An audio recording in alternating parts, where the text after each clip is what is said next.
ನಮಸ್ಕಾರ. ಈ ಮಣ್ಣಿನ ಮಗ ನಿಮ್ಮ ಎಲ್ಲರ ಪ್ರೀತಿಯ ಸ್ನೇಹಿತ ನಿಮ್ಮ ಸಹೋದರ ಆಟೋರಾಜ ಮಾತಾಡ್ತೀನಿ.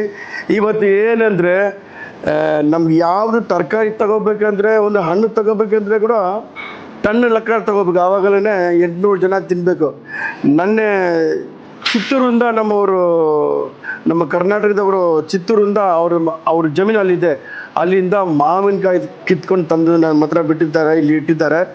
ಈಗ ನಮ್ಮ ಜನಗೆಲ್ಲ ಕಟ್ ಮಾಡಿ ಕುಯ್ದು ಎಲ್ಲ ಕೊಡೋಣ, ನೋಡೋಣ.